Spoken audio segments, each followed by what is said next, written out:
एक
बार फिर मैं आप सभी का प्रभु यीशु मसीह के पवित्र और मधुर नाम में मैं स्वागत करता हूं। आज की शाम इस रात में हम परमेश्वर का उसके अनुग्रह के लिए धन्यवाद करें कि उसने हमें सचमुच में यह जिंदगी दी है परमेश्वर के लोगों, और उसके अनुग्रह से हमने ये सांसें पाई है। परिवार की शांति यदि प्रभु में नहीं मिली तो फिर क्या मिला। हम पता नहीं किस दौड़ पे चलते चले जा रहे हैं। मनुष्य को लगता है कि पारिवारिक जीवन की स्थापना एक औपचारिकता है। माता पिता को लगता है कि उनके बच्चे बड़े हो गए तब उनका विवाह करना है। विवाह के बाद हमें लगता है कि ये हमारी जिम्मेदारी है और हमने अपनी अपनी समझ का सहारा लिया है। अभी तक परमेश्वर की योजनाओं को कभी अपनी जिंदगी में नहीं पूछा, कभी जानने की कोशिश नहीं करी। लेकिन पवित्र आत्मा का धन्यवाद कि वो हमें लगातार नए यरूशलेम की तैयारी करा रहा है।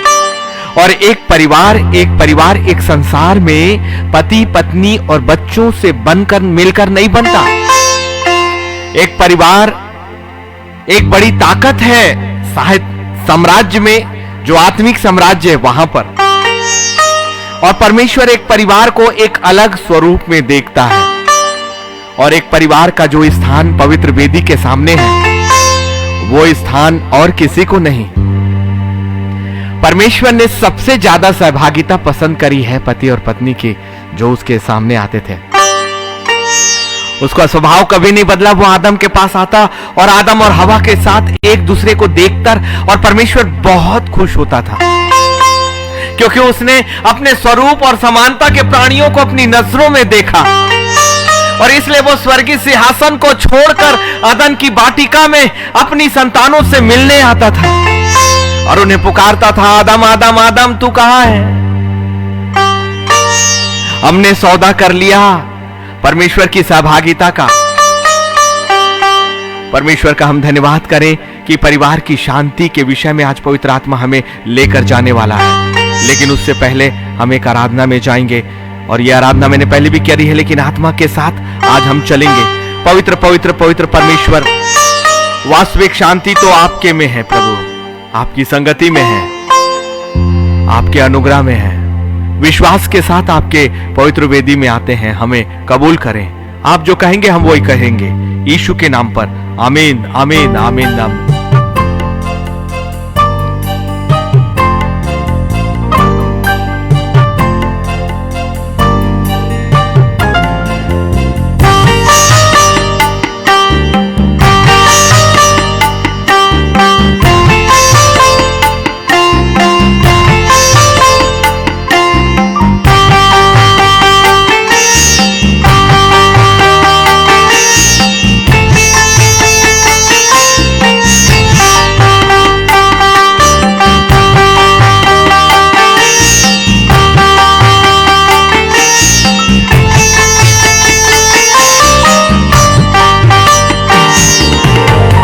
जो कहे हाँ प्रभु आज कह दे,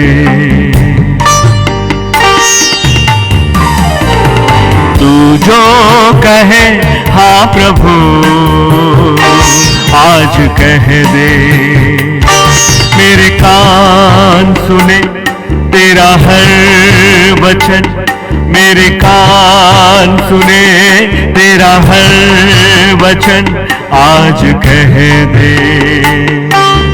तू जो कहे हाँ प्रभु आज कह दे।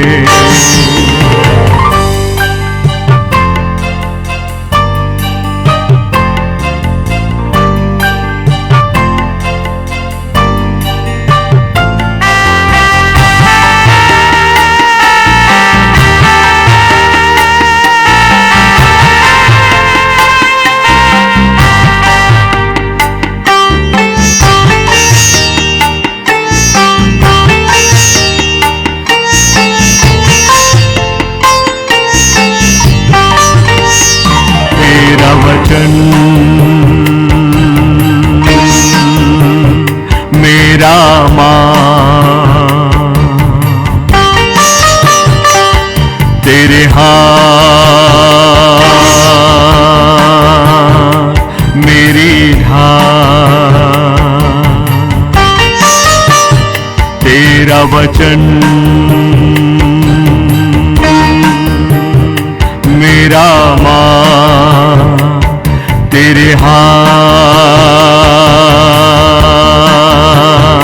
मेरी ढाल। तेरे कलाम पर मैं चलता रहूं, तेरे हाथों में मैं छिपता रहूं। तेरे कलाम पर मैं चलता रहूं, तेरे हाथों में मैं छिपता रहूं। तू जो कहे हाँ प्रभु आज कह दे। तू जो कहे हाँ प्रभु आज कह दे। मेरे कान सुने तेरा हर वचन, मेरे कान सुने तेरा हर वचन आज कह दे।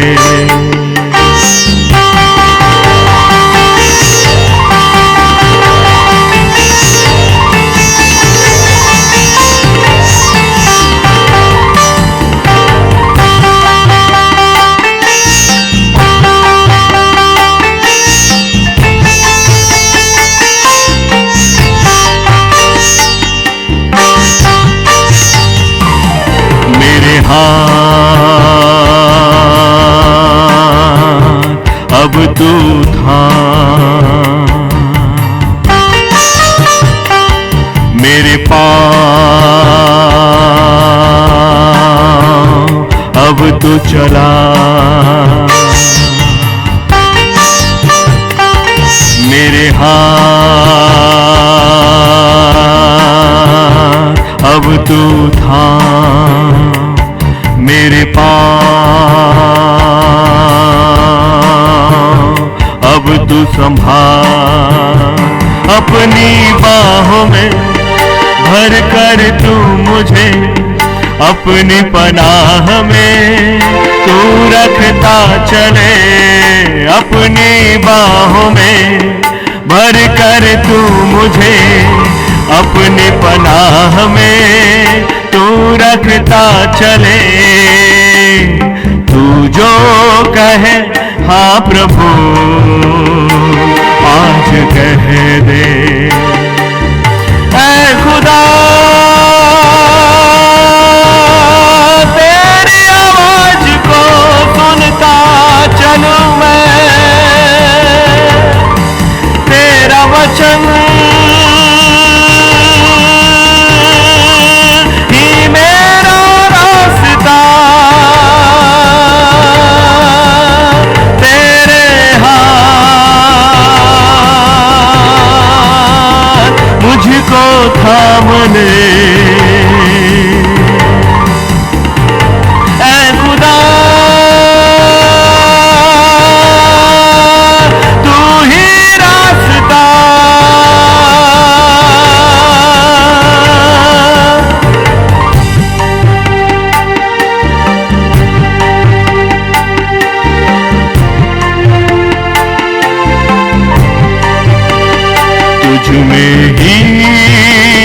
जीवन खुदा, तू ही तो रास्ता, तुझ में ही जीवन खुदा, तू ही तो रास्ता, मुझको थाम के तू ही चला, मेरा सब कुछ तेरा खुदा, मुझको थाम के तू ही चला, मेरा सब कुछ तेरा खुदा, तू जो कहे मैं वो करूं, तेरा मार्ग ही मेरा है रास्ता, तू जो चले मैं भी चलूं, तेरा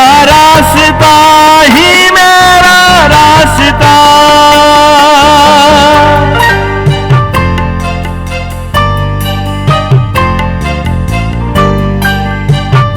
उस खुदा से कहिए कि सचमुच में वो परमेश्वर का रास्ता ही तो आपका रास्ता है, वो नया यरूशलेम,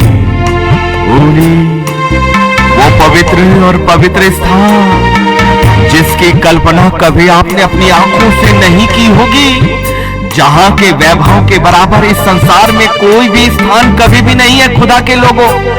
सचमुच में वो नया यरूशलेम ही आपका वास्तविक स्थान है, और परमेश्वर का वचन अभी आपको उन बातों तक लेकर जा रहा है।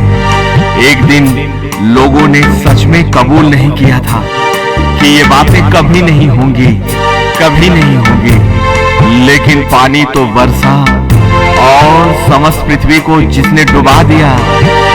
लोग सोचते थे कि ये पृथ्वी नाश नहीं होगी, कभी नहीं। अभी भी आपको लगता है कि आपकी जिंदगी में सब कुछ अच्छा चलेगा, आपको लगता है कि आप जो कर रहे हैं, आप जो सोच रहे हैं, एक दिन आप बाद में फिर कर परमेश्वर के सामने आएंगे। जब खुदा ने 3 हार्ट अटैक से मुझे गुजारा, वो वक्त था 2003 का, लेकिन उसी वक्त मेरी आत्मा ने परमेश्वर को पुकारा और कहा, प्रभु जीवन को मैं जान गया, मेरी जवानी, मेरा शरीर, मेरा रुतबा, मेरा पैसा कुछ भी तो काम नहीं आ रहा। प्रभु देख मैं कैसे असहाय पड़ा हूँ। कौन है जो अपने दिनों में से एक दिन भी बढ़ा पाएगा? कौन है जो एक दिन भी घटा पाएगा? कौन है जो शांति को संसार में खोज रहा है? रिश्तों के बीच में नहीं, परमेश्वर का परिवार बना लीजिए, परमेश्वर के साथ परमेश्वर को मुखिया बनाकर उस पवित्र आत्मा को अपना सदस्य बनाओ। वो आपसे कुछ लेगा नहीं, बहुत कुछ देकर जाएगा, बहुत कुछ दे रहा है वो आपको। और सबसे बढ़कर नया यरूशलेम का रास्ता, नए यरूशलेम की तैयारी, ये साधारण लाइफ बिल्कुल भी नहीं है, ये प्रदर्शन का लाइफ बिल्कुल भी नहीं है, लेकिन ये तैयारी है, ये तैयारी है, ये तैयारी है, ये तैयारी है। तू जो कहे हाँ प्रभु आज कह दे, तू जो कहे हाँ प्रभु आज कह दे, मेरे कान सुने तेरा हर वचन, मेरे कान सुने तेरा हर वचन आज कह दे, मेरे कान सुने तेरा हर वचन आज कह दे, मेरे कान सुने तेरा हर वचन आज कह दे।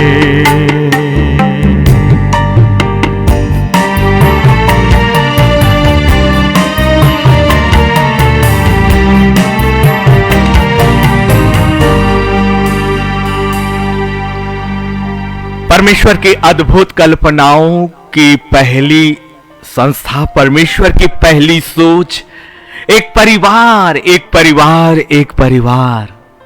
और उस परिवार में केवल आदम और हवा नहीं, केवल बच्चे ही नहीं, परंतु परमेश्वर वैसे ही सहभागिता चाहता है जैसे कि वो अदन की वाटिका में आया करता था और अपने स्वरूप और समानता के मनुष्य से जिसने अपनी सहभागिता करी हमेशा की। इसलिए एक परिवार की वास्तविक शांति पवित्र शास्त्र के अनुसार क्या है? यदि घर को परमेश्वर यहोवा ना बनाए तो उसके बनाने वाले का परिश्रम व्यर्थ है, ये वचन कहता है। और इसीलिए नीति वचन 3 अध्याय उसका 5वां और 6वां कलाम हमें एक शिक्षा देकर ही आगे बढ़ाता है कि तू अपनी समझ का सहारा मत लेना, लेकिन संपूर्ण मन से परमेश्वर यहोवा पर भरोसा रखना। फिर अपनी समझ का सहारा क्यों ले, अपनी बुद्धि का सहारा क्यों ले? क्योंकि आत्मिक साम्राज्य इस संसार की समझ में कभी नहीं समझ आएगा, क्योंकि यहां और वहां की तुलना कहां है? वो स्वर्गीय सिंहासन जो आत्मिक स्थान है, महान परमेश्वर की आत्मिक जगह, और हम इस संसार में हैं, लेकिन परमेश्वर के अनुग्रह और उसकी दया और उसका प्रेम है कि उसने हमें बुलाया और हमें चुना और हमें एक बड़ी भीड़ से अलग करके हमें इस्राएल नाम दे दिया है, पहलौठे का अधिकार। जितनों ने उस पर विश्वास किया, वचन के अनुसार उसने उन्हें अपनी संतान होने का अधिकार दिया। जितनों ने उस पर विश्वास किया। किस पर? महान सिंहासन और उसकी बातों पर। उस महान सिंहासन के दाहिने विराजमान यीशु मसीह के सिंहासन और उसके नाम पर, उसके पवित्र लोहू की वो सामर्थ पर, उसके मारे जाने और उसके गाड़े जाने पर। और फिर किस पर? पवित्र आत्मा की उपस्थिति पर, कि पवित्र यीशु मसीह ने जब ये कहा कि मेरा जाना अच्छा है और यदि मैं ना जाऊंगा तो तुम्हारे लिए वो सहायक नहीं आएगा, तो यस, हम विश्वास करते हैं कि वो गया ताकि वो पवित्र आत्मा हमारे पास है। यदि ये पवित्र आत्मा हमारे साथ ना होता तो आज का ये लाइव बिल्कुल भी संभव नहीं है। आज तो कोई वर्सेस के वीडियो भी नहीं है। और परमेश्वर से मैं ये विनती और प्रार्थना और निवेदन करता हूं कि पवित्र आत्मा इस लाइव को पूरी तरह से जारी रखने दे और किसी भी तरह का व्यवधान हमारे इस लाइव पर इसलिए ना आए कि ये सुसमाचार, ये बातें और ये सिंहासन के सामने की बातें हैं जिसे हम जैसे प्राप्त कर रहे हैं वैसे कलीसिया हम आप तक पहुंचा रहे हैं।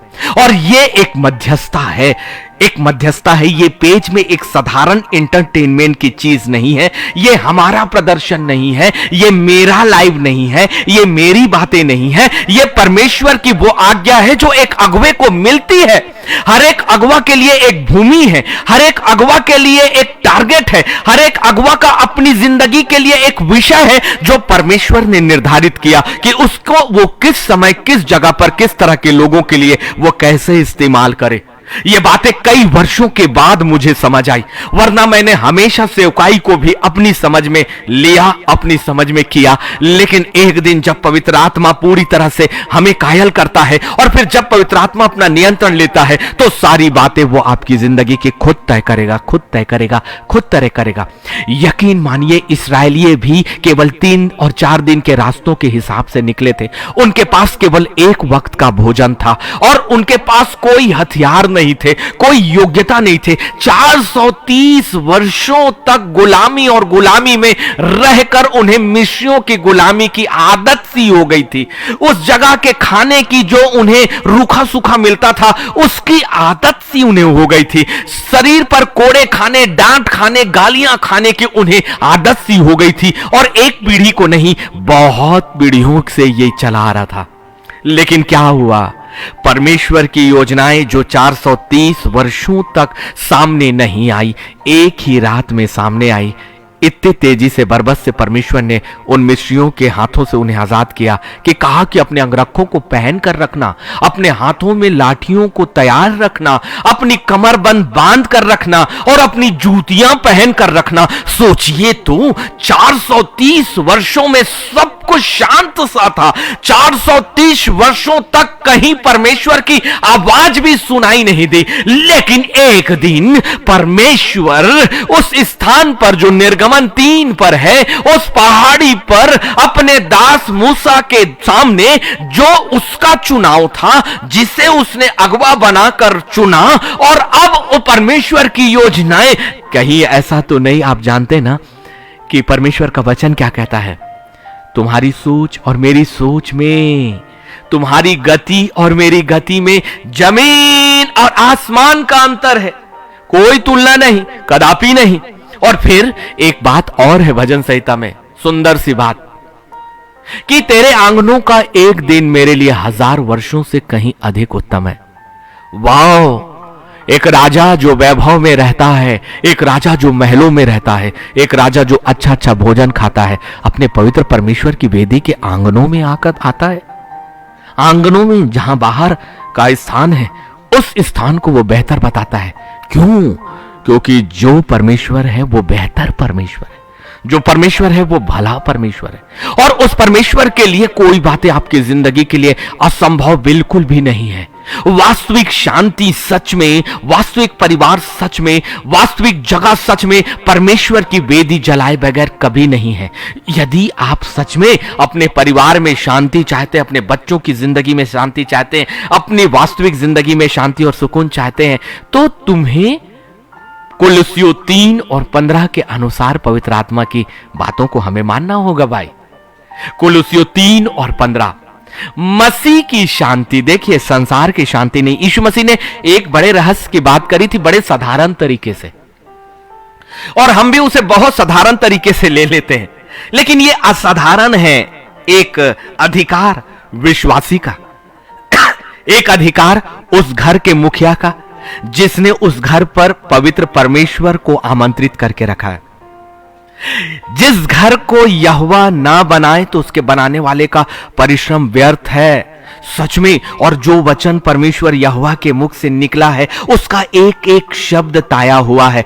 कितना अधिक परिश्रम, कितनी अधिक योजनाएं, कितनी अधिक प्रार्थनाएं, कितने अधिक प्रार्थना योद्धाओं के पास अपने घर, अपने मकान, अपने लोन, अपनी जमीन के लिए याचनाएं, लेकिन सबसे पहले वचन के अनुसार परमेश्वर है जो घर को बनाता है। इसलिए निर्माण करने वाले इसके सामने आपने अपने दुहाई क्यों नहीं दी? अपने घर का निर्माण करने वाले के सामने क्यों नहीं सबसे प्रारंभिक चीज उस परमेश्वर के सामने रख दिया?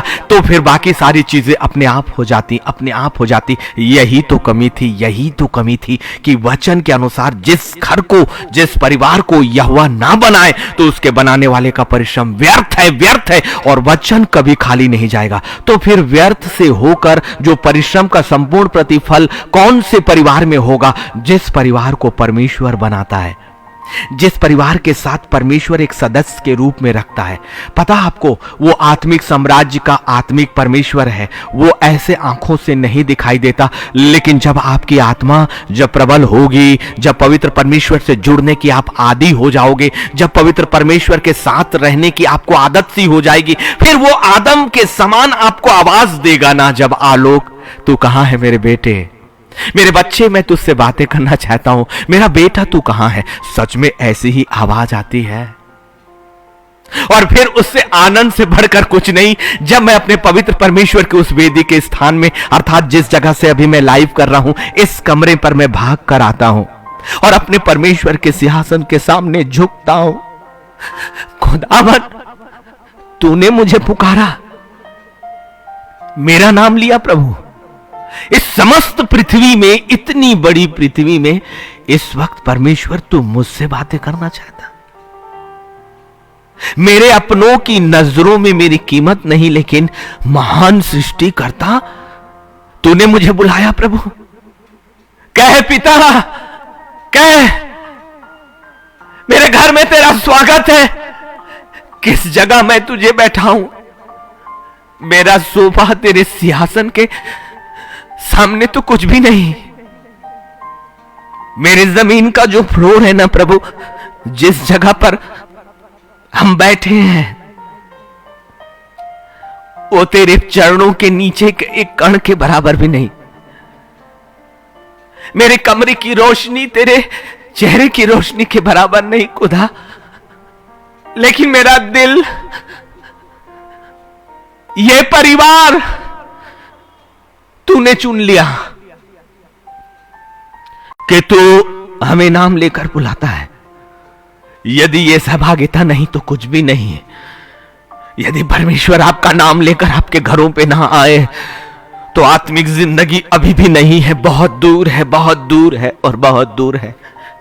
यदि आपने अपने आंसुओं की वेदी नहीं जलाई तो वो आग पवित्र परमेश्वर के सिंहासन के सामने की वेदी को नहीं जलाएगी। टूटना होगा अपने पवित्र परमेश्वर के सामने, जीवित बलिदान अपने आप को चढ़ाना होगा और कहना होगा, प्रभु मेरा परिवार तेरे लिए संपूर्णता के साथ जीवित बलिदान है, जीवित बलिदान है। इस संसार में मुझे कुछ मिले या ना मिले, खुदाबंद जिंदा जिंदा जिंदा, मैं जिंदा तेरे सामने एक बलिदान हूं। तब परमेश्वर के पैर आपके घर, आपके परिवार के अंदर आएंगे। परमेश्वर का वादा है, ये परमेश्वर का वादा है। परमेश्वर आत्मा के बलिदान की वेदी को कभी अस्वीकार नहीं करता, और वो प्रार्थना की वेदी जो आंसुओं के साथ जाती है, वो आंसुओं को शब्दों में बदल देता है, और उसके स्वर्गदूत आपके आंसुओं को अपने हथेलियों में उठाकर पवित्र परमेश्वर के सिंहासन में ले जाने से पहले यीशु की गोद में डालते हैं। यीशु, इसने तेरे नाम से पुकारा है और कहा है, यीशु यीशु यीशु, ये पृथ्वी से हम उस याचना को स्वर्गीय स्थानों तक लेकर आए हैं, महासिंहासन। जैसे तेरी वादों को, तेरी बातों को, तेरे अधिकारों को हम उस पृथ्वी तक लेकर जाते हैं, और अब पवित्र आत्मा भी उस जगह पर आ जाता है और आहे भरता है। महान सिंहासन तेरे बेटे ने अपने घर को तेरे लिए खोल दिया है, तेरी बेटी ने अपने घर को तेरे लिए खोल दिया है। इसलिए मैं उसके सहायक के रूप में तेरी वेदी के सामने यीशु मसीह के नाम से आहे भरता हूं। कभी उस सहायक को आपने अपनी जिंदगी के अंदर क्यों नहीं आने दिया, जो अभी भी इस वक्त भी आपके दरवाजे पर खड़ा, आपके कमरों पर खड़ा, ताकि आपकी विनती, आपकी सेहत में वो आहे भर भर कर पिता परमेश्वर के सिंहासन के सामने लेकर जाए। मसीह की शांति जो यीशु मसीह ने कह दिया, इस संसार के धन, वैभव, रिश्तों, पदों में नहीं है। हमने बहुत ज्यादा स्वार्थ की जिंदगी को अपनी जिंदगी बनाकर रखा है। मनुष्य कभी भी परमेश्वर को धोखा नहीं दे सकता, कभी नहीं दे सकते। आपकी आत्मा के विचारों, आपकी मंशा को भी वो खुदा जानता है। पहले अपने आप को, अपने परिवार को, अपने बच्चों को, अपनी पत्नी को, अपने पति को जीवित बलिदान चढ़ाकर देखो प्रभु के सामने। खुदा मेरा सब कुछ तेरा। यही तो किया था, दाऊद के साथ भी यही हुआ, यूसुफ के साथ भी तो यही हुआ, लेकिन उसका परिणाम बड़ा वैभव और बड़ी शक्ति और परमेश्वर की उपस्थिति। कोई कीमत नहीं है परमेश्वर की सामर्थ्य की और उसके साथ की। संसार में कोई तुलना नहीं की जा सकती। जिस परिवार को परमेश्वर यहोवा ना बनाए, जिस परिवार पर वो आके निवास ना करे, जिस भूमि के चारों ओर उसके पवित्र दूतों की उपस्थिति ना हो जाए, जब संसार का एक सत्ता और एक शासक जब आपकी गलियों से ही गुजरता है, तो ना जाने कितनी गाड़ियां, कितने काफिले, कितने सुरक्षा के लोग उसके आगे सायरन बजाते चलते हैं, संसार के साधारण से अधिकार रखने वाले सत्ता और शासक के लोगों का। तो जब मेरे परमेश्वर के सिंहासन के सामने का वैभव की कल्पना ही तो कर लीजिए, और यीशु मसीह के उस जैतून के पर्वत पर फिर से दोबारा आगमन की कल्पना तो करिए कि अब वो श्वेत वस्त्रों पर न्याय की वेदी के लिए वो आएगा और सामर्थ्य दूतों के बाड़े को लेकर जाएगा। लेकिन वही बाड़ा तैयारी के लिए अभी आपके परिवार, आपके घर, आपकी परिस्थितियों में वो पहले ही तैयारी के लिए भेजता है। उस तैयारी को रिसीव कर लीजिए। कुलुस्सियों उसका 3 और 15, मसीह की शांति जिसके लिए तुम एक देह होकर बुलाए भी गए हो। एक देह, कौन सी बात कर रहा है पवित्र आत्मा? यीशु मसीह के देह में सारे लोग एक ही देह में, मसीह की शांति के लिए एक देह में तुम शामिल किए गए हो। वो तुम्हारे हृदय में राज करे, और तुम धन्यवादी बने रहो। इसीलिए आपके परिवार में शांति तब आएगी जब एक मुखिया अपने आप को मसीह की देह में शामिल करेगा और खुदा के साम्राज्य को अपने हृदय में आमंत्रित करेगा और फिर धन्यवाद देगा। यही तरीका है। और यदि ये तरीका नहीं कि आप बुलाए तो गए, चुने तो गए, लेकिन चुने जाने को आपने सिद्ध नहीं किया, आप मसीह की देह में अपने आप को शामिल नहीं किया, आपने अपने हृदय, अपने परिवार को, अपनी परिस्थितियों को, अपने जीवन की हर एक आवश्यकताओं, हर एक लालसाओं को मसीह के लिए जीवित बलिदान नहीं चढ़ाया, तो फिर मसीह का राज्य आपके हृदय में नहीं आया। बोलने से कुछ नहीं होगा, बोलने से कुछ नहीं होगा, लोगों के सामने आवेग में आकर गवाहियों देने से कुछ नहीं होगा। मैंने बहुत से लोगों को देखा, जब मेरा दिल दुखता है, मनुष्य एक ऐसी धार्मिकता के पीछे जा रहा है जो वास्तविक धार्मिकता ही नहीं है। मनुष्य एक ऐसी आत्मिक जिंदगी के पीछे भाग रहा है जो वास्तविक आत्मिक जिंदगी ही नहीं है। लोग प्रेरितों के सामने, अगुवों के सामने, प्रचारकों के सामने इस आशा से उनका मुंह ताकते हैं कि वो उनका नाम लेके कोई एक भविष्यवाणी करे,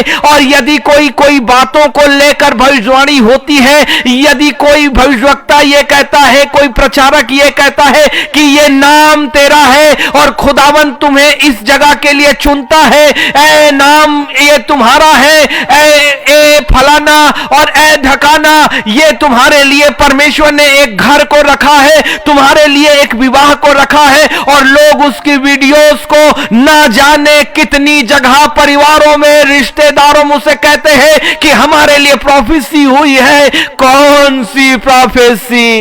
कौन से घर की? कौन सी जिंदगी की? कौन सी जगह की? ये मिट्टी है, मिट्टी जो का त्यों मिट्टी में मिल जाएगी। पवित्र आत्मा चीख चीख कर आपको अपने परिवार में शामिल होने का आमंत्रण दे रहा है। उसके प्रिय लोगों, उसकी आवाज सुनो, वो तुम्हें शांति, और शांति जो संसार की नहीं, नए यरूशलेम की शांति है। वो सहभागिता इस वक्त आपके साथ कर रहा है, क्योंकि परमेश्वर को अनुग्रह है और परमेश्वर की आत्मा उन आत्माओं को देख रही है जो लूसीफर के साथ अनंत काल की जिंदगी में नहीं, परंतु अनंत काल की उस पीड़ा के स्थान में जा रहे हैं, और बहुतेरे आत्माएं छोड़े मार को चुनकर एक अपनी समझ का सहारा लेकर संसार और संसार की चीजों के पीछे एक नए जिंदगी, अनंत काल की जिंदगी, स्थायी जिंदगी को छोड़कर, जिन्होंने अपने परिवार को तबाह कर दिया, जिसने परमेश्वर के साथ एक पारिवारिक जीवन को तबाह कर दिया, जिसने नए यरूशलेम और परमेश्वर के परिवार में शामिल होने से इनकार कर दिया। यदि हम अपने बच्चों से, अपनी पीढ़ियों से, अपने प्रिय लोगों से प्यार करते हैं, तो उन्हें ये शांति दे दो, उन्हें आत्मा का जिंदगी दे दो, उन्हें सकरा रास्ता दे दो, उन्हें मध्यस्थता दे दो। ऐ अगुवो, यदि तुम अपने बच्चों का लालन पालन करते हो, ऐ अगुवो, यदि तुम उन्हें अच्छी सी अच्छी भोजन वस्तु देना जानते हो, लेकिन उन्हें तुमने स्थायी परिवार नहीं दिया, तो लानत है। हाय हाय हाय, ये अगुवाई नहीं, ये परिवार का चलाना नहीं, परिवार को तो आत्मा ही चलाएगा। कुलुस्सियों 3:15 की आवाज को सुनो, आवाज को सुनो। मसीह की शांति के लिए जो स्थायी है, ये नए यरूशलेम में है, ये नए यरूशलेम में है। तुम एक देह होकर बुलाए भी गए हो, एक ही देह में बुलाए गए हो। तुम्हारे हृदय में वो राज करे, राज करे। ये संसार नहीं, थोड़ी सी जिंदगी के लिए अनंत काल की जिंदगी का कोई समझौता नहीं, कोई समझौता नहीं। लेकिन मेरे खुदा का कलाम कभी खाली नहीं जाएगा। पहले उसके राज्य और धर्म की खोज करो तो सब वस्तुएं तुम्हें मिल जाएंगी, सब वस्तुएं तुम्हें मिल जाएगी। धन्यवाद करो, आत्मा को अपनी जिंदगी में आने दो। और इसका सबसे अच्छा एक साइन है कि आप और आपका वातावरण प्रेम से लबालब हो जाएगा। और इसीलिए आप अपने सताने वालों की चीजों को भी ऐसे सह लोगे जैसे वो कभी थी ही नहीं। क्योंकि लाल सागर तो था, लेकिन वो ऐसे हट गया जैसे वो था ही नहीं। इसलिए लोगों का व्यवहार जो आपको पीड़ा देता था, कभी लोगों जिन्होंने आपको अकेला छोड़ा, जिन्होंने आपको सताया, उनकी सारी बातें परमेश्वर ढांप देता है आपकी जिंदगी में और कहता है, बेटे अब इस संसार की उस अशांति की बातों को स्मरण करने की जरूरत बिल्कुल भी नहीं है, बिल्कुल भी नहीं। क्योंकि तुम्हारा अब्बा अब तुम्हारे साथ है, तुम्हारे साथ। यिर्मयाह 29:11 को लेकर कि जो कल्पनाएं मैंने तुम्हारे विषय में की है उन्हें मैं जानता हूं, वो तुम्हारे लिए हानि की नहीं परंतु वो लाभ ही की है। इसलिए एक बड़ा परिवर्तन आएगा कि आपके अंदर एक शांति सी आ जाएगी, एक ठहराव सा आ जाएगा। लोगों के व्यवहार का कोई प्रभाव आपके ऊपर नहीं पड़ेगा, परंतु आपकी शांति का प्रभाव उन पर पड़ेगा, आपके चुप रहने का प्रभाव उन पर पड़ेगा। क्योंकि जब हम चुप रहेंगे तो पत्थर चिल्लाते हैं, यरूशलेम के दूत चिल्लाते हैं, परमेश्वर का सिंहासन डोलता है। क्यों? क्योंकि चुप रहना, शांत रहना, शांति को प्राप्त करना एक आत्मिक हथियार है। प्रेम जब आपके अंदर आ गया तो परमेश्वर आपके अंदर आ गया। इसीलिए गलातियों 5:22 है, आत्मा का फल प्रेम, आनंद, मेल और धीरज। जिस घर में प्रेम, आनंद, मेल और धीरज नहीं वहां आत्मा नहीं, और जिस घर में आत्मा नहीं वहां परमेश्वर नहीं। और फिर जिस घर में परमेश्वर नहीं उस घर को परमेश्वर ने नहीं बनाया, और जिस घर को परमेश्वर यहोवा ना बनाए उसके बनाने वाले का परिश्रम व्यर्थ है। इसलिए वो परिवार जो अद्भुत शांति है वो पवित्र आत्मा की उपस्थिति से है। इसलिए यदि परिवार के लोग भले नहीं, कोई एक अगवा है क्या उस परिवार में? परमेश्वर एक सच्चे अगवा को खोज रहा है। उसने 6 लाख इस्राएली पुरुषों को नहीं बुलाया, उसने मिस्र के समस्त लोगों को और उसके साथ इन इस्राएलियों को भी नहीं बुलाया। उसने तो बुलाया मूसा को, उसने तो बुलाया यूसुफ को, और बातें एक व्यक्ति से हुई, और एक व्यक्ति हजारों और लाखों के लिए छुटकारे का कारण बना। वैसे ही एक ही व्यक्ति की अगुवाई से, एक ही व्यक्ति की मध्यस्थता से परमेश्वर की समस्त सुरक्षा समस्त भीड़ के ऊपर वैसे ही बह जाती है, बराबर और बराबर और बराबर। इसलिए यदि एक परिवार में एक मुखिया जो पवित्र वेदी के सामने अपने आप को जीवित बलिदान चढ़ाता है, समस्त परिवार में परमेश्वर की शांति, परमेश्वर के आत्मा को लाने जाने का कारण बनता है। और फिर दूसरा साइन जो है प्रेम, जो मैंने कहा गलातियों 5:22, आनंद, मेल और धीरज, ये सारी बातें उस परिवार में आ जाएंगी। और बहुत लोग दुखी है ना कि उनके परिवार में प्रेम नहीं, आनंद नहीं, मेल नहीं, धीरज नहीं। क्यों? क्योंकि परिवार में परमेश्वर की उपस्थिति के लिए हमने एक जगह नहीं दिया, उस परमेश्वर को स्थान नहीं दिया। सारे लोग हम कितने चिंतित रहते हैं ना कि कोई हमारा पति हमारे साथ सहभागिता करे, हमारी पत्नी हमारे साथ सहभागिता करे, हमारे बच्चे, हमारे लोग सहभागिता करें। हम परमेश्वर की सहभागिता पहले करें, क्योंकि सीनै पर्वत पर तो मूसा गया था और सीनै पर्वत से सारी बातों को लेकर वो नीचे आया था। यूसुफ से बातें तो परमेश्वर ने कही, गडरियों से बातें तो परमेश्वर ने कही, दाऊद से परमेश्वर बातें करता था। परमेश्वर एक चुनाव मांगता है, एक अगवा मांगता है जिसे वो जिम्मेदारी देता है, और फिर उसके पीछे की समस्त भीड़ को परमेश्वर उस अगवा के निमित्त एक देह मानता है, एक देह मानता है। इस्राएलियों की भीड़ तो लाखों की थी, लेकिन मूसा की देह ही परमेश्वर के सामने मानी जाती थी, और मूसा के देह में सारे लोग माने गए। इसीलिए मूसा की मध्यस्थता काम आई, इसलिए अब्राहम की मध्यस्थता भी काम आई, इसलिए लूत की मध्यस्थता भी काम आई। यही तो असली चीज है। फिर दूसरी बातें जो इब्रानियों 12 और 14 में है, सबसे मेल मिलाप रखने और उस पवित्रता के खोजी हो जाओ जिसके बिना कोई प्रभु को कदापि ना देखेगा। नया यरूशलेम नहीं जा पाएंगे यदि ये परिवार जो आपने बनाया, अच्छे अच्छे बड़े मकान बना लिए, एक्सटेंशन कर लिया, बड़ी गाड़ियां रख ली, सब कुछ कर लिया, पहले पंखे थे अब एसी आ गया, पहले साधारण से बिस्तर से अब बहुत अच्छे अच्छे बेड आ गए, बड़ी टीवी आ गई, सारी चीजें आ गई, लेकिन यदि उस जगह पर मेरे परमेश्वर की उपस्थिति नहीं, जिस घर में परमेश्वर नहीं, जिस घर का निर्माण परमेश्वर ने नहीं, हमारे धन ने, हमारी सोच ने, आर्किटेक्चर ने, इंजीनियर्स ने किया, लेकिन परमेश्वर की सहभागिता हमने उस जगह पर नहीं रखी, तो फिर सब कुछ व्यर्थ हो जाएगा। इसीलिए मेल मिलाप और उस पवित्रता की खोजी हो जाओ। और यह मेल मिलाप की आत्मा कहां से है? स्वर्ग से है। पवित्रता कहां पर है? स्वर्ग से है। और इसके बगैर कोई भी प्रभु को कदापि नहीं देखेगा, कदापि नहीं देखेगा। बड़ी स्पष्टता के साथ, खराई के साथ एक कड़ा वचन है, जिसके बगैर, मेल मिलाप के बगैर, पवित्रता के बगैर, अर्थात परमेश्वर के साथ मेल मिलाप के बगैर, परमेश्वर की वेदी के बगैर कोई भी प्रभु को कदापि ना देखेगा। नए यरूशलेम का दरवाजा बंद है, बंद है। इसीलिए अभी हमारे पास अवसर है।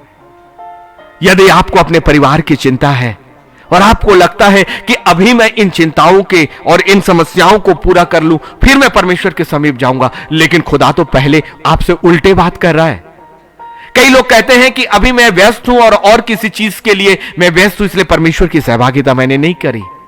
लेकिन पहला पत्रस 5 और 7 मुझे सिखाया पवित्र आत्मा ने, एक सीक्रेट, एक रहस्य को, कि जिस चीज के पीछे एक परिवार परमेश्वर को छोड़ता है और वो और अधिक बड़ी समस्या, और अधिक कमी में, और अधिक बिछड़ने में, और अधिक आशीष से श्राप में क्यों जाता है? क्योंकि पहला पत्रस 5 और 7 को हमने स्वीकार नहीं किया, जहां लिखा है अपनी सारी चिंता उसी पर डाल दो क्योंकि उसको तुम्हारा ध्यान है। आपके परिवार की चिंता, जिसका हल आप मनुष्यों के बीच में खोज कर बाहर भटक रहे हो, परमेश्वर की वेदी के सामने उसका हल है। आपकी कमी को लेकर जब आप परेशान हो, आपके कर्जों को लेकर आपके परेशान हो, अपने बच्चों के भविष्य को लेकर आपको चिंता है, आपके जीवन में आने वाली बातों को लेकर, आपके कोर्ट केसेस को लेकर, आपकी बहुत सी ऐसी व्यक्तिगत बातों को लेकर यदि आप चिंता है, तो फिर उसके चिंता का हल बाहर नहीं है, मनुष्यों के बीच में नहीं है। वेदी के पास आइए, अपनी वेदी के पास आइए। और वेदी का स्थान तो होना ही चाहिए जहां पवित्र परमेश्वर आए, क्योंकि जब वो सीने पर्वत पर उतरता था, वो आज्ञा देता था 3 दिन पहले से सब पवित्र हो जाएं, और इस छावनी के चारों ओर हर अशुद्ध चीजें ढांप दी जाएं, और अपने कपड़ों को तुम धोना और अपने आप को शुद्ध और पवित्र करना और परमेश्वर के लिए ये तैयारी करना। लेकिन हमारे लिए पवित्र वेदी कहां है? किसी भी जगह, किसी भी समय, किसी भी जगह हम अपने स्वार्थ के लिए, अपने अपने अपने सांसारिक आवश्यकताओं के लिए हमने खुदा की वेदी के सामने आने की कोशिश करी। क्या परमेश्वर को हम धोखा दे सकते हैं? क्या पवित्र आत्मा को हम धोखा दे सकते हैं? वो जो हमारे मन के विचारों तक को उनके आने से पहले पढ़ता है, और जिसने हमारे लिए योजनाएं पहले ही अपने मस्तिष्क और विचारों में बनाकर रखी है। सरेंडर कर दीजिए, सरेंडर के सिवा कोई दूसरी चीज नहीं, क्योंकि आप नहीं छुप सकते, नहीं छुप सकते, आपके मन के विचारों को भी नहीं छुपा सकते हो। परिवार की शांति तो तब आएगी जब आप उस परिवार की चिंता पहला पत्रस 5 और 7 पर यकीन करके इस वचन को अपने परमेश्वर के सामने क्यों नहीं रखते कि प्रभु, पहला पत्रस 5 और 7 में आपने कह दिया है अपनी सारी चिंता उसी पर डाल दो क्योंकि उसको तुम्हारा ध्यान है। यस, आपने कहा तो मैं विश्वास करता हूं प्रभु, आपने कह दिया है मुझसे अपनी सारी चिंता उसी पर डाल दो। अब मैं अपनी सारी चिंता आप पर डाल रहा हूं। आपने कह दिया प्रभु कि आपको तुम्हारा ध्यान है। यस, आपको मेरा ध्यान है, तो मेरे परिवार का ध्यान आप रखेंगे ना? मेरी परिवार की चिंता आप कर लीजिए, मेरे भविष्य की चिंता आप कर लीजिए। मैं तो चला आपके रास्तों पर, आप जो कहें उस आत्मिक जिंदगी में मुझे चलाइए। ये संसार की सारी बातें एक तरफ प्रभु, एक तरफ एक तरफ। क्या मूसा ने लाल सागर को देखा और देखकर क्या वो रुक गया? वो हटेगा। उसने लाठी मारी जो परमेश्वर की सामर्थ थी, और परमेश्वर की सामर्थ के सामने कोई नहीं खड़ा हो सकता। इसलिए वो परिवार जहां परमेश्वर खड़ा है, वो परिवार जहां परमेश्वर खड़ा है, उसकी ओर दृष्टि उठाने की ताकत किसी की नहीं। जिस जगह पर परमेश्वर खड़ा हो गया, वो अब अपने बाड़े को बांधता है उस जगह के चारों ओर।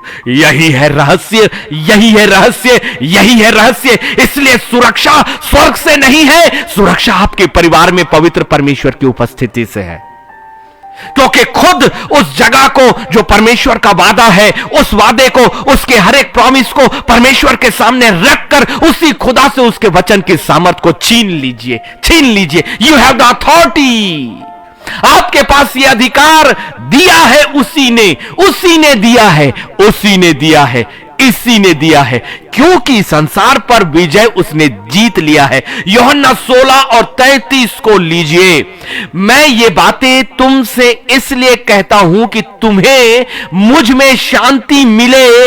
संसार में तुम्हें क्लेश होता है, परंतु ढांढस बांधो, मैंने संसार को जीत लिया है। Already victory, already victory. जीतने वाला हूं नहीं, जीता हुआ संसार। और उस संसार पे जीतने के बाद उस जीत की ताकत को वो स्वर्ग पर नहीं लेकर गया। इस संसार को जीतने के बाद वो सारे अधिकार मुझे और आपको, मुझे और आपको, you have, you have, you have, you have. इसीलिए उसने कह दिया, ढांढस बांधो, ढांढस बांधो, ढांढस बांधो, संसार को मैंने जीत लिया है। ये शांति पर तुम्हारा अधिकार है, तुम्हारा, मेरे अपने बच्चों का, अपने संतानों का, जिन्होंने इस संसार के घर में मुझे आमंत्रित किया।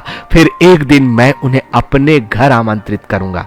तुमने मुझे पहले आमंत्रित किया था, इसलिए अब मेरा भी आमंत्रण हर एक के लिए है। एक दिन तुमने मुझे स्थान दिया, अब आओ खुदा के संतानों, तुमने अपने घर पर मुझे स्थान दिया था, इसलिए अपने पिता के साथ अनंत काल की जिंदगी में अब निवास करो, निवास करो। तुम्हें अधिकार, क्योंकि तुम हो वारिस मेरे, तुम हो। ये जो बड़ी भीड़ जो स्वर्गदूतों की देखते हो, नाना प्रकार के प्राणी, करूब है, अग्नि में तलवारें हैं, सराफ हैं, अलग अलग स्वर्गदूत हैं। ये देखो, इस जिब्राइल को देखो, इस मिकाइल को देखो जो सेनापति है, लेकिन ये वारिस नहीं है, ये तुम्हारे सेवक है। सेवक, खुदा के लोगों, इन्हें मेरा स्वरूप नहीं मिला, इन्हें मेरा अधिकार नहीं मिला। ये सेवा करने के लिए है, ये सेवा टहल करने वाली आत्माएं हैं जो तुम्हारे लिए है। पहचान जाओ अपने आप को। इस संसार में परमेश्वर की वेदी और वो परिवार, जिस परिवार पर परमेश्वर और परमेश्वर का वचन, उसकी वेदी जलती है, वहां परमेश्वर की शांति अर्थात परमेश्वर का निवास रहेगा। और फिर इसका बड़ा प्रतिफल, तुमने मुझे अपनी जगह पर स्थान दिया, तो अब मैं भी अपनी जगह पर तुम्हें स्थान देता हूं अनंत काल के लिए। प्रभु, मैं आपका धन्यवाद और धन्यवाद और धन्यवाद करता हूं। आप हमारे बीच में है प्रभु, और हम प्रार्थना में, वेदी में बनाते हैं अपने आप को आपकी वेदी के लिए। हम अपने मन को, अपने शरीर को, अपनी इच्छाओं को, अपने भविष्य को, अपनी हर एक योजनाओं को आपके सामने जीवित बलिदान चढ़ाते हैं।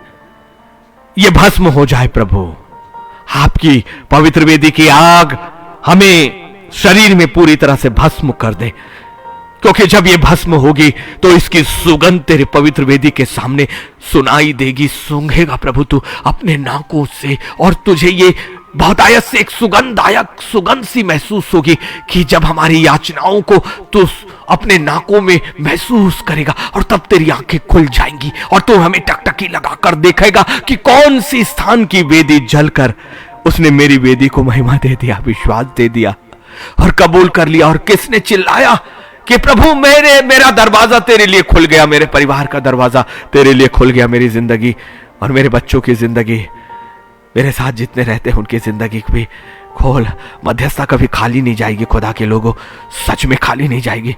ये प्रार्थना साधारण नहीं होती है। ये शब्द पवित्र आत्मा के द्वारा एक आग के रूप में पवित्र वेदी में वैसे ही डलते हैं, उस वेदी की ज्वाला को बढ़ाते हैं और परमेश्वर उस ताप को महसूस करता है। जो तुम्हें छूता है वो मेरी आंख की पुतली को छूता है। ये बातें कहा खुदा आपने कहा है, कहा है, कहा है। खुदावन यीशु मसीह के नाम से, यीशु के नाम पर पवित्र वेदी इसी वक्त हम जलाते, प्रज्वलित करते प्रभु। अपनी जिंदगी में ही, अपने घरों में, अपने पैरों के नीचे के वातावरण में, अपने भविष्य में, अपने हर एक अधिकार के क्षेत्र में यीशु मसीह के पवित्र नाम से ये जले जले जले और आपकी आत्मा हमारे साथ रहे। प्रभु हम आपका धन्यवाद करते हैं। आपकी शांति हमारे बीच में है, यीशु के पवित्र नाम में। आमीन, आमीन, आमीन। कल का दिन ठीक 9:30 बजे एक नए प्रचार के साथ आएंगे। परमेश्वर का धन्यवाद कि आज ये लाइव नहीं रुका, सो प्रभु का हम धन्यवाद करते हैं। आप सभी को बहुतायत की आशीष मिले और पवित्र परमेश्वर की वेदी आज की रात ही जला दीजिए आंसुओं के साथ। अपनी सारी चिंता उस पर डाल दीजिए, अपना भविष्य अपने परमेश्वर के हाथों में छोड़ दीजिए। वो दूत सच में आपके वातावरण में उतर चुके हैं, उतर चुके हैं। पवित्र आत्मा का घेरा आपके वातावरण में आ चुका है। यकीन करें और रिसीव करें। मेरे सामने नहीं मैं कौन हूं, परंतु खुदा कहता है जितनों ने उसकी ओर अपनी दृष्टि उठाई है उनका मुंह कभी काला नहीं हुआ है। रिसीव करें, रिसीव करें। अपने परिवार में शांति अर्थात परमेश्वर को रिसीव करें। खुदावन हम आपका स्वागत और स्वागत करते हैं। आमीन, आमीन, आमीन।